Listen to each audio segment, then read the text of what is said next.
Assalamualaikum dan juga salam sejahtera. Apa khabar anda yang berada di luar sana? Anda bersama saya, Hafizi Rosli dan juga rakan setugas Hafizi Azaman dalam Awal Ni Pagi. Dan kali ini kita nak bercerita mengenai keusahawanan sebenarnya.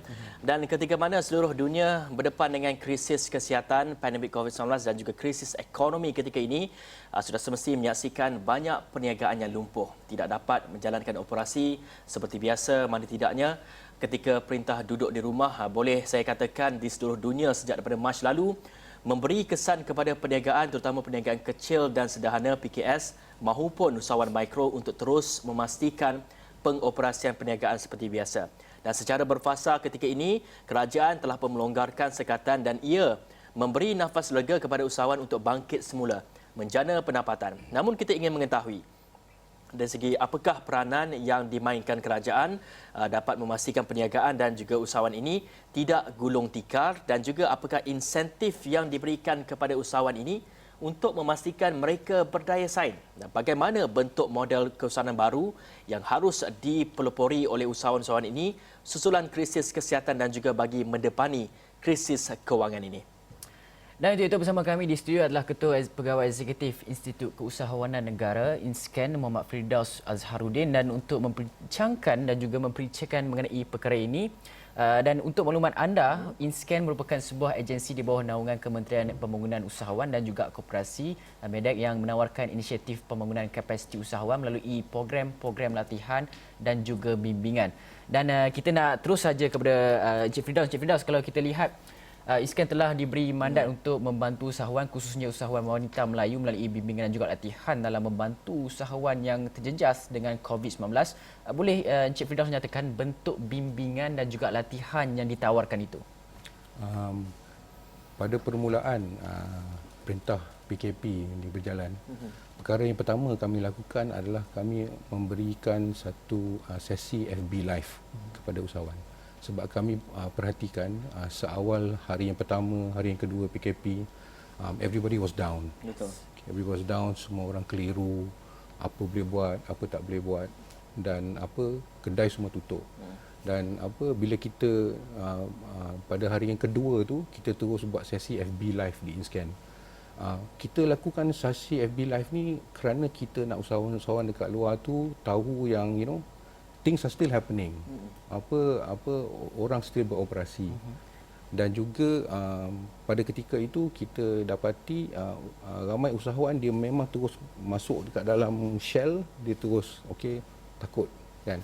So kita lakukan FB Live ni, kita share juga dengan usahawan siapa yang masih beroperasi, apa yang boleh beroperasi, sebab masa tu memang ada confusion. So apa yang sedang beroperasi, dan kita gunakan sesi FB Live juga untuk share dengan usahawan tentang apakah langkah-langkah yang sedang dilakukan oleh kerajaan sewaktu PKP ini.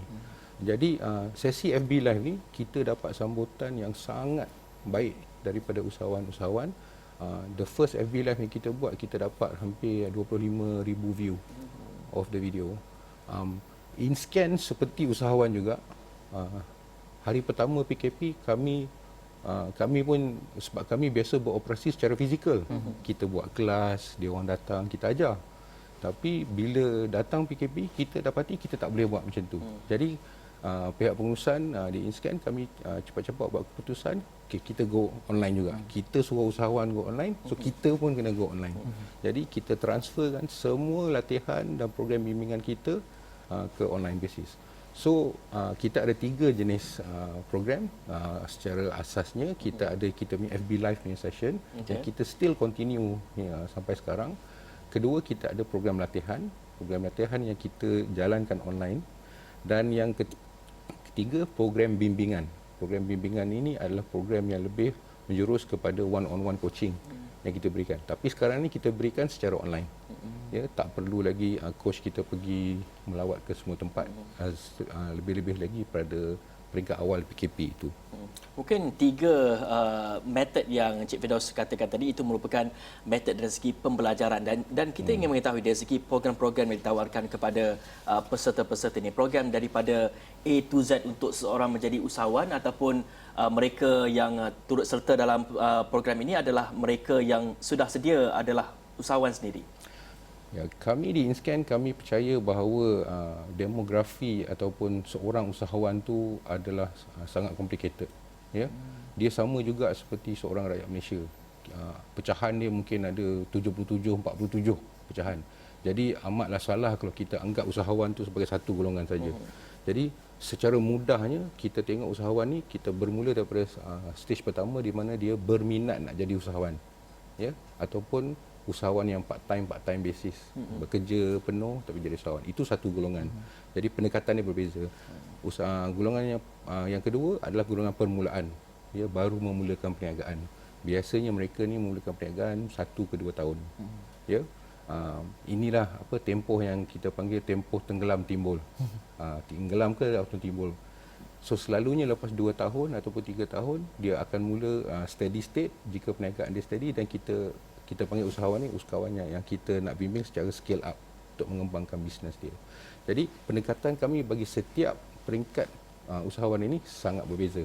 Ya, mungkin pada awal kita berikan lebih motivasi, ya, pencerahan tentang aspek-aspek keusahawanan. Bila permulaan tu kita berikan ilmu, tapi kita berikan ilmu pun mungkin pada depth yang tak berapa ni, cukup untuk dia berjalan. Tapi bila dia dah mula bergerak dan steady, barulah kita go deep dan kita terapkan perkara-perkara yang penting yang perlu untuk mereka kembangkan lagi perniagaan mereka. Encik Firdaus, kalau kita lihat usahawan ni, untuk mereka menyertai sesebuah kursus, sesebuah kelas dan sebagainya, mereka akan juga melihat kepada program-programnya, apa intipati dan sebagainya. Tapi satu perkara lain yang mereka akan lihat adalah siapa yang akan memberikan coaching-coaching segala kelas tu kan. Kadang-kadang kita perlu mereka hadir disebabkan oleh individu ataupun personality, mentor-mentor yang usahawan-usahawan hebat yang di luar sana kan. Jadi siapa sebenarnya coach yang akan membimbing mereka melalui kelas-kelas itu? Alhamdulillah bagi kami di InScan, saya tak ada seorang pun jurulatih di bawah payroll InScan gaji. Setiap program latihan kami membawa masuk pelatih ataupun trainer ataupun coach dari luar. Jadi kami mempunyai kebolehan untuk memilih sesiapa saja yang kami rasakan baik dan current kepada usahawan. Usahawan sekarang sangat cerdik. Ya. Dulu-dulu bolehlah maybe kita letak personality ya dalam satu kelas dan mungkin ramai orang datang kelas tu. Tapi mereka sedar yang tak semestinya mereka dapat ilmu. Betul. Jadi mereka sangat cerdik sekarang, dia akan melihat siapa yang mengajar.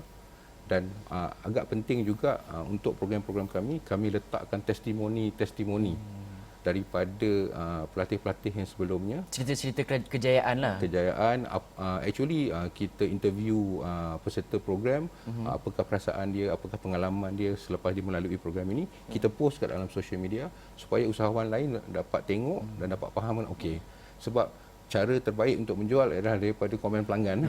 Okey, kami di InScan kami sangat tercabar sebab kita cuba membantu orang menjalankan perniagaan. So kita pun kena praktis yang kita ajar kepada usahawan. So kita gunakan testimoni. So bila dia tengok testimoni ni, kebanyakan pelanggan-pelanggan ataupun usahawan yang berdaftar untuk dengan InScan, almost setiap kelas kita punya repeat customer lebih kurang 50%. So dari segi perniagaan tu kira macam very loyal customer base lah yang kita ada sekarang ni. Okey, baik. Banyak lagi kita nak membincangkan mengenai tawaran program untuk memperkasakan usahawan ini. Tapi kita akan berehat dulu seketika. Kita kembali selepas ini.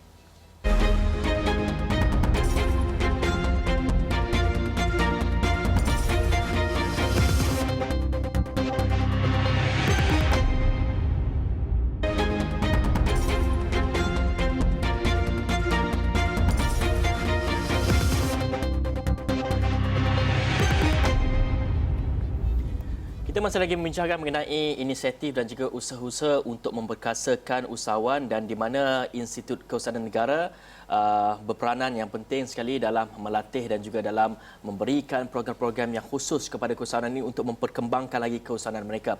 Dan untuk itu kita bersama dengan Muhammad Firdaus Azharuddin, merupakan Ketua Pegawai Eksekutif InScan. Dan Encik Firdaus, tadi kita dah bercakap lebih panjang mengenai InScan ini dan juga peranan yang diberikan kepada usahawan ini. Kita ingin mengetahui juga dari segi keusahawanan ini bidang yang luas. Dan apakah antara fokus ataupun program-program yang ditawarkan ini, fokus keutamaan yang diberikan kepada usahawan ini dari segi bidang yang bagaimana? Bidang pembuatan, bidang perkhidmatan ataupun bidang pertanian ke, mungkin dapat diulaskan? Untuk program-program latihan, kita sebagai contoh ya, kita latihan utama kami adalah kursus asas keusahawanan. Ini terbuka kepada semua usahawan dalam pelbagai industri. Mereka diberikan ilmu tentang asas-asas keusahawanan. Latihan yang kedua yang kita sarankan kepada usahawan adalah apa yang kita panggil kursus asas industri. Kursus asas industri ini adalah program 2 hari di mana kita bawa masuk seorang usahawan yang berniaga dalam bidang yang tertentu. Kita ambil contoh, sebagai contoh spa. So kita buat program 2 hari, usahawan spa akan datang. Hari pertama dalam kelas dia akan menceritakan perniagaan dia macam mana supaya bakal usahawan yang berminat nak buka spa ni boleh dengar daripada usahawan sendiri. Dan hari kedua kita bawa usahawan-usahawan ni pergi ke spa. Dan mereka akan berpeluang untuk bekerja sendiri dekat dalam spa untuk selama 1 hari. So kita lakukan program khusus asas industri ini untuk industri spa, laundry, yang paling popular food truck. Sebab kita dapati ramai usahawan dia dengar cerita berniaga food truck ni menarik. Sebab nampak macam free and easy, boleh pergi mana-mana kan, buka berniaga. Okey, tapi dia perlu menyedari realiti perniagaan dia.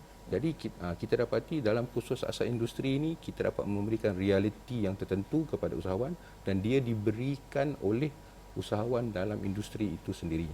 Jadi selepas 2 kursus ni, dia attend kursus asas keusahawanan, kursus asas industri, barulah usahawan tu boleh membuat satu keputusan yang kita panggil informed decision. Okey, saya nak buat perniagaan ni atau tidak. Barulah kita kata lepas tu, barulah cari modal. Setengah-setengah usahawan dia kata kalau tak ada modal tak boleh berniaga kan.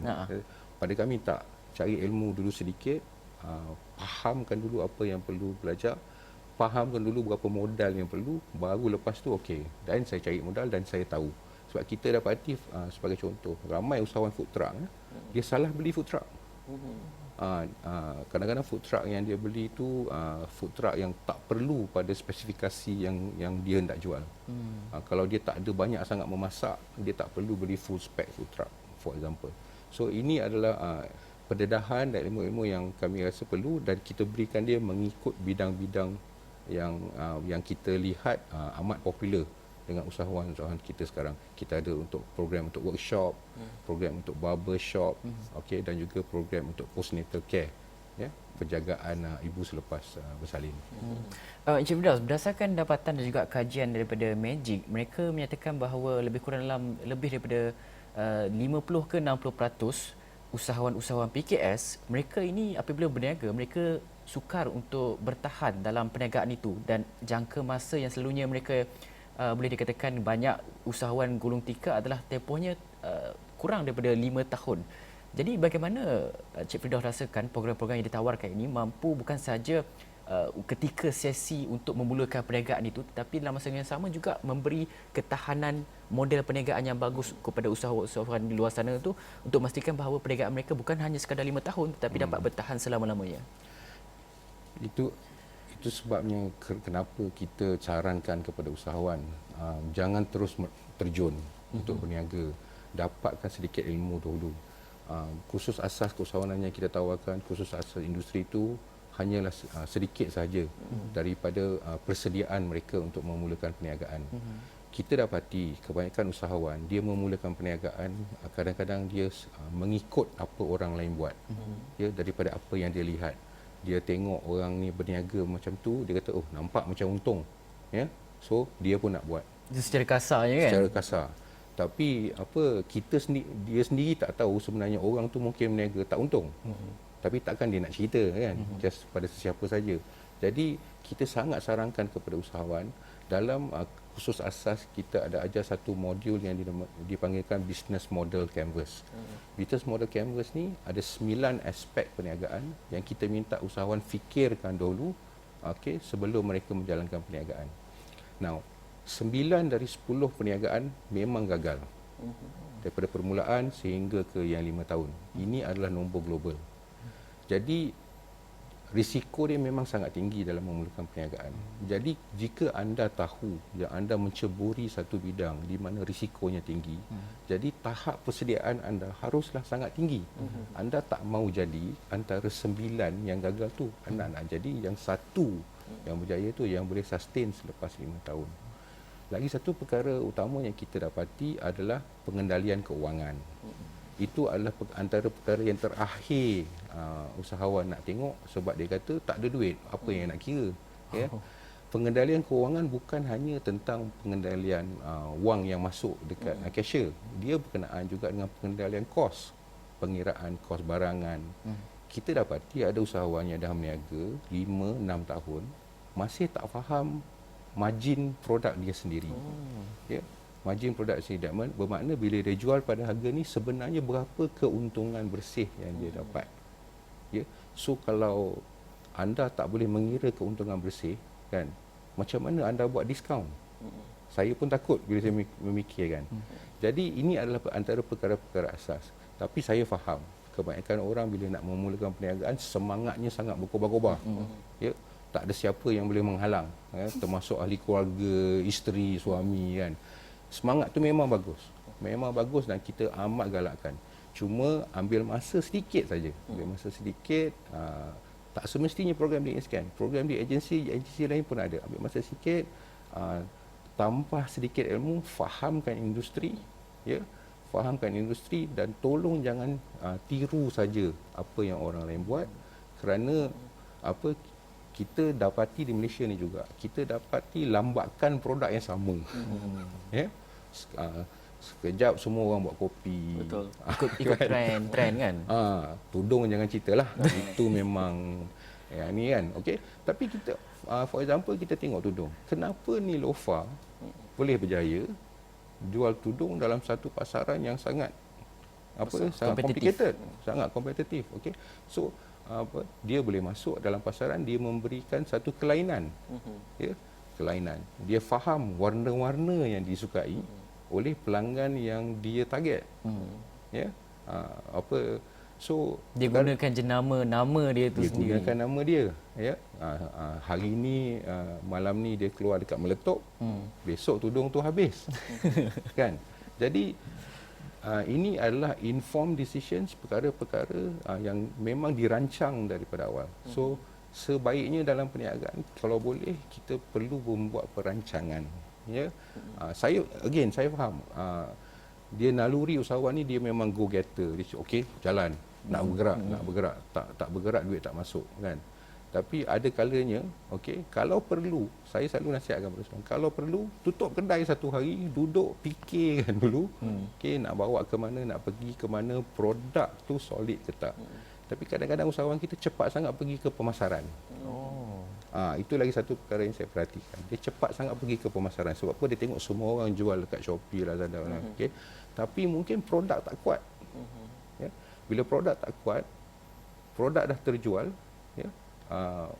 Customer feedback akan jadi sangat rendah. Okey, produk tak bagus, pengantaran tak bagus. Jadi perlu buat perancangan awal ni, dan some of this perancangan awal kita bantu. Kita bantu dari segi kita berikan bimbingan kepada usahawan-usahawan, kita akan assign coach-coach yang juga usahawan untuk bantu mereka fikirkan perkara-perkara ini sebelum mereka mengorak langkah, dan paling teruk sekali kalau mereka melaburkan wang, kan, untuk melakukan jenis-jenis pemasaran itu. Ya. Saya rasa mereka nak tutup kedai sehari, kita dah rasanya 3 bulan mereka tutup kedai, mereka dah mampu berfikir kan. Saya ada usahawan kata, Encik Firdaus, saya nak masuk kelas 2 hari, nanti kelas siapa nak jaga kedai saya? Kan. Jawapan saya pada, kalau awak masuk kelas, selepas tu awak punya sales naik 20%, kan. Berbaloi tak tutup kedai selama 2 hari. Kan. Tapi kalau awak tak tutup kedai langsung, awak tak cari langsung ilmu tu, mungkin sampai bila sales awak dekat banyak tu saja. Jadi ia adalah satu pelaburan. Ya, kita selalu ajar kepada ni, ilmu juga satu pelaburan yang penting untuk keusahawanan. Dengar tu, ilmu juga merupakan satu pelaburan. Banyak lagi kita nak kupas mengenai bagaimana agaknya kita ingin memperkasakan dari segi keusahawanan kita semua, perniagaan kita semua ni. Kita akan bincangkan lagi selepas ini. Kita akan berehat dulu seketika, kita kembali selepas ini.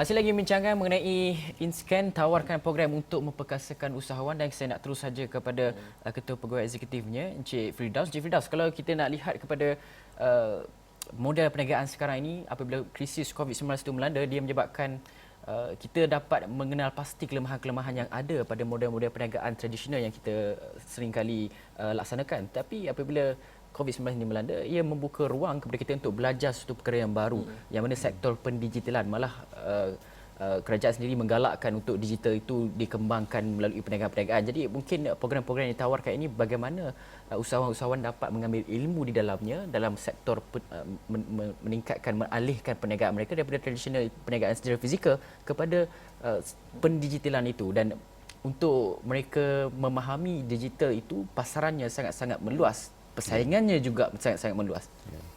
Kita telah lancarkan di bawah program yang kita panggil program COVID Recovery. Di antara 19 program COVID Recovery yang ditawarkan oleh Kementerian Pembangunan Usahawan dan Koperasi, program yang kita panggil program e-boarding. Program e-boarding ni kita pecahkan kepada dua fasa. Fasa pertama, siapa saja usahawan yang berminat untuk memulakan jualan online, kita jalankan satu latihan di mana kita tunjukkan kepada usahawan ni semua platform-platform online sales yang ada. Ya, bermula daripada WhatsApp, YouTube, Facebook, Instagram, TikTok. TikTok pun sekarang, ada, TikTok pun sekarang satu channel. Okey. Dan outcome latihan pertama ni adalah kita bantu usahawan itu untuk memilih platform yang mana yang dia nak membuat jualan. Sebab selalunya kita dapati ini step pertama yang dia sangkut, lepas tu dia kecewa, dia tak pergi, dia confused kat mana nak jual. So itu step pertama, kita bantu dia untuk pilih yang berpadanan dengan produk dan target pelanggan dia. Itu sebab saya sebut TikTok tadi, kan. Kalau nak jual dekat budak-budak sekolah menengah, memang kena jual kat TikTok lah sekarang. Okey.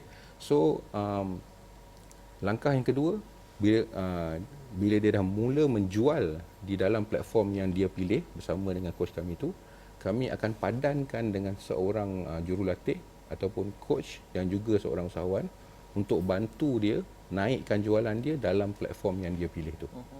Jadi ini program yang sangat bersasar dan kita akan ukur keberkesanan program dengan jualan dia. Okey, dengan jualan dia. So kita akan measure dia punya jualan sebelum ni, katalah dia langsung tak jual online ataupun dia jual online dekat platform yang mana-mana, dan kita juga ukur jualan dia semasa program dan selepas program untuk kita pastikan. Target kita dalam masa 3 bulan program ni, semasa kita beri dia coaching, paling kurang dia patut increase dia punya sales dalam 20%. Ya.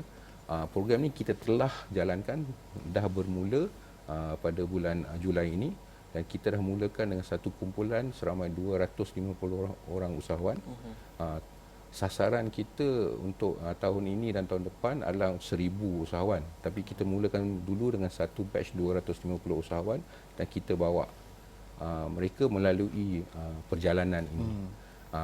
Dan mungkin selepas grup pertama ni, katalah dia dah berjaya menjual di Instagram, dia boleh masuk balik program ini dan pilih channel yang lain pula. Katalah dia nak mula menjual kat dalam YouTube, sebab tak semestinya produknya hanya pada satu channel saja. Jadi kita dapati bila kita buat bimbingan yang seperti ini, dia lebih berkesan sebab kita dapat bantu usahawan dengan lebih tepat. Coach akan duduk dengan dia sejam seminggu, 2 jam seminggu, analyse, buat analisa sikit macam mana dia, gambar apa dia letak, copywriting apa yang dia gunakan, terus berikan feedback. Dan coach-coach kita juga ada tip-tip macam mana nak melariskan jualan online ni. Sebab jualan online ni dah lain, dia semua dari segi pandangan. Betul. So makanan kena color yang sebegini, pakaian, kasut kena warna yang sebegini untuk attract attention daripada pembeli. Dan juga kita nak buat bimbingan ni supaya kita pastikan dia punya penghantaran tu, servis tu. Sebab ramai orang lupa, orang nak jual je. Tapi servis selepas pelanggan membeli tu, macam mana dia nak ni. Tapi kami dapati sewaktu PKP, satu platform jualan yang tak famous sebelum ni tapi sangat efektif sebenarnya adalah WhatsApp. Oh. Ya. Sebab masa perintah berkurung 30 hari dan semua orang boleh bergerak 10 km tu saja. WhatsApp masjid, WhatsApp sekolah-sekolah, WhatsApp adik-beradik. Inilah yang di mana orang akan baca, orang duduk baca, dan kat situ kalau you jual ikan, jual ayam, jual apa, dan dalam 10 kilometer radius tu memang boleh melakukan jualan dan sangat efektif. Jadi sekarang ni platform jualan WhatsApp ni kita dah ada lagi pengendali software yang boleh canggihkan lagi jualan secara WhatsApp ni. Dan kadang-kadang masa awal PKP tu kita memang cadangkan kepada usahawan. Kalau confused sangat, cuba dulu buat jualan secara WhatsApp. Ya, teknologi semua orang ada. Betul. Kan, tak perlu nak login ke apa ke. Dan kita dapati ramai usahawan berjaya dalam platform yang seperti ini. Dia pokok tambahnya cuba dan kita tengok macam mana reaksi pelanggan. Baik, Encik Fidau, kita pun tak banyak masa. Secara ringkasnya macam mana peserta-peserta di luar sana ataupun usahawan di luar sana yang ingin memperkasakan lagi ilmu keusahawanan mereka boleh turut serta dalam program yang ditawarkan oleh InScan ini. Secara ringkasnya. Secara ringkasnya mereka boleh melayari FB dan website InScan. Saya amat mencadangkan kita ada satu perkhidmatan sekarang yang kita panggil e-biz clinic. Ya, e-biz clinic di mana usahawan mendaftar, dapatkan khidmat nasihat ringkas daripada coach-coach kami, tapi sewaktu konsultasi khidmat ringkas tu, coach kita akan buat sedikit analisis tentang perniagaan dan dia akan cadangkan, okey, saya rasa awak patut join program ni, latihan ini dan ni. Jadi dia macam kita mula-mula pergi jumpa the first doctor dekat klinik lah. Okey. Jadi jika usahawan dapatkan khidmat dalam e-biz clinic ni, saya rasa lepas tu dia akan lebih mensasar. Okey, dia faham, okey, saya kekurangan yang begini dan dia boleh terus pergi dan dapatkan latihan ke bimbingan ke dalam bidang-bidang yang terus khusus tertentu untuk membantu dia. Ya. Okey, baiklah. Itu sedikit sebanyak pencerahan mengenai program yang ditawarkan oleh InScan, dan anda di luar sana, usahawan-usahawan di luar sana ketika mana terjejas akibat PKP, ini adalah program untuk membantu anda kembali ke landasan yang sebenar-benarnya dan mengembangkan perniagaan anda, melihat kepada pasaran-pasaran yang sebelum ini mungkin tidak pernah dijejakkan perniagaan anda itu. Okey, saya rasa itu saja. Kita berterima kasih kepada Ketua Pegawai Eksekutif Institut Keusahawanan Negara InScan, Encik Muhammad Firdaus Azharuddin, atas perkongsian mengenai program itu tadi, dan diharapkan dapat memberi manfaat yang banyak kepada usahawan di luar sana. Dan saya kira itu saja daripada kami di Awal Ni Pagi. Saya Hafiz Azaman. Dan saya Hafiz Rosli. Assalamualaikum warahmatullahi wabarakatuh.